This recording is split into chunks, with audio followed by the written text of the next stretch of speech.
और इस वक्त घाटी में कड़ाके की ठंड के बीच पॉलिटिकल पारा काफी ज्यादा हाई है। अब नया बवाल गुलमर्ग में हुए एक फैशन शो को लेकर हुआ है। सीएम उमर अब्दुल्ला ने कहा है कि रमजान के पाक महीने में ऐसे आयोजन से कई लोगों की भावना आहत हुई है। ऐसे में शो को ऑर्गेनाइज करने वाले इसके लिए माफी मांगना चाहिए उन्हें। यहाँ पर उन्होंने ये भी क्लियर कर दिया है कि इस प्रोग्राम के लिए सरकार से कोई भी परमिशन पहले से नहीं ली गई थी। जिन लोगों ने उस फैशन शो को ऑर्गेनाइज किया था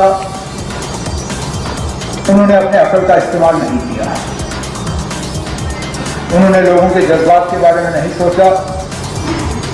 उन्होंने इस बारे में नहीं सोचा कि वो कहां तक कर रहे हैं और किस वक्त में कर रहे हैं। कुछ लोगों ने ये कहा कि रमजान के पाक महीने में ये नहीं होना चाहिए था। मैं तो ये मान के चलता हूं कि जो मैंने देखा वहां पर वो तो रमजान छोड़िए साल के किसी भी दिन वो नहीं होना चाहिए।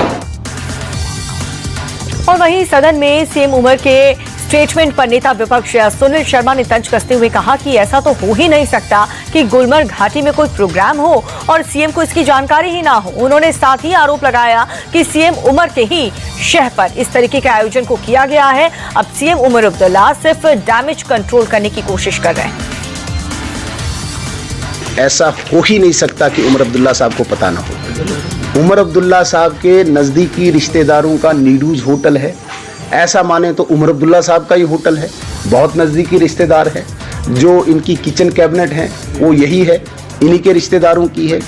और जिस गुलमर्ग में उमर अब्दुल्ला साहब मुझे लगता है कि हफ्ते में एक चक्कर लगाते हैं घूमने के लिए, अपने शौक पूरे करने के लिए, कभी स्कीइंग, कभी गॉगल लगा के आनंद लेने के लिए, ऐसा कैसे हो सकता है। और ये भी सुनने में आया कि कल या परसों उमर अब्दुल्ला साहब का विजिट है वहाँ पे। तो ये जो प्रोग्राम था ये प्री विजिट प्रिपरेशन थी उमर अब्दुल्ला साहब के लिए। इस बार होली के साथ जुमे की नमाज का क्लैश हो रहा है और इसी को लेकर के यूपी से बिहार तक सियासत हाई हो चुकी है। हाल ही में संभल के सीओ ने मुसलमानों से होली के दिन घर पर बैठ करके नमाज अदा करने की अपील की थी। अब यही मांग बिहार से भी उठ गई है। बीजेपी नेता हरिभूषण ठाकुर बचौल का कहना है कि इस बार मुसलमानों को बड़ा दिल दिखाना चाहिए। अब चूंकि बिहार चुनावी राज्य है, ऐसे में बचौल के बयान के कई सियासी मायने भी निकाले जा रहे हैं।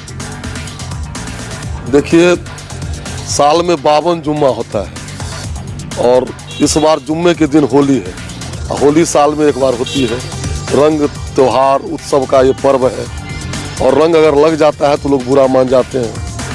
तो बड़ा करेजा हो तो बाहर निकले, नहीं तो गंगा यमुना संस्कृति को बढ़ावा देने के लिए, भाईचारा को बढ़ावा देने के लिए उस दिन हिंदू बंधु को ही खेलने दें।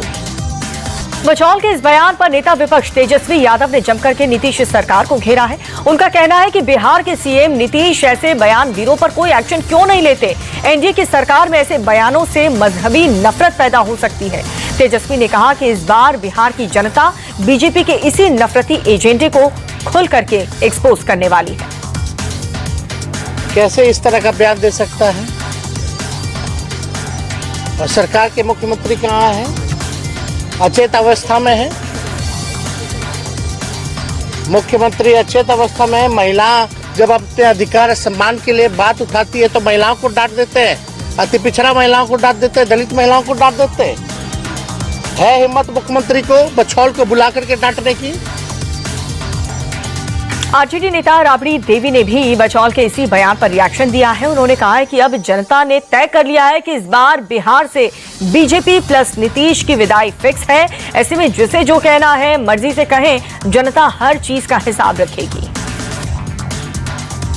भाजपा के विधायक बिहार के जनता भगाएगा, भाजपा बिहार के जनता भगाएगा, देश से भी भगाएगा, बिहार से भी भगाएगा। और इधर यूपी बिहार में होली पर सियासी बोली खत्म नहीं हो रही। उधर महाराष्ट्र में औरंगजेब पर बवाल बढ़ता जा रहा है। सीएम फडणवीस के एक बयान के बाद से हलचल और भी ज्यादा तेज हो चुकी है। फडणवीस ने कहा था कि हमारी सरकार जल्द ही औरंगजेब की मजार को तोड़ने का काम करेगी। अब बीजेपी नेता सुधीर ने भी सीएम के इसी बयान पर इशारों ही इशारों में मुहर लगा दी है। मैंने अफजल खान के कब्र के अतिक्रमण का मैंने हटाया है तो मेरी भिन्न प्रतिक्रिया क्या होगी भैया? मैंने तो अफजल खान के कब्र को हटाया है ना। जो कब्र को 5 मई 2008 में महाविकास आघाड़ी की सरकार उसको नियमानुकूल कर रही थी, उसको मैंने हटाया है।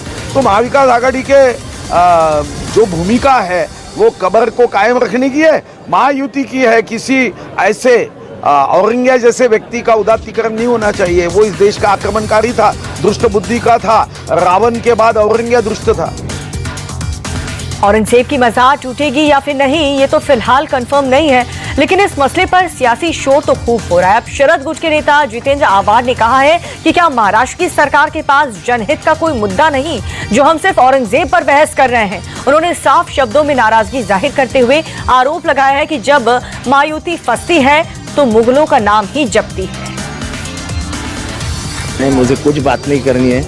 महाराष्ट्र में सिर्फ औरंगजेब का ही चलने वाला है कि कुछ गरीबों का, काश्तकारों का, कर्मचारियों का, कामगारों का, महिलाओं का भी देखा जाएगा कि सिर्फ हम औरंगजेब के ऊपर ही पूरा सेशन घुमाने वाले हैं। औरंगजेब ये कोई विषय है क्या महाराष्ट्र में उसके ऊपर 10 दिन निकालने के लिए? जब तुमको लग रहा है कि कोई ना कोई संकट हमारे पे आ रहा है तो तुम औरंगजेब को आगे कर देते हो।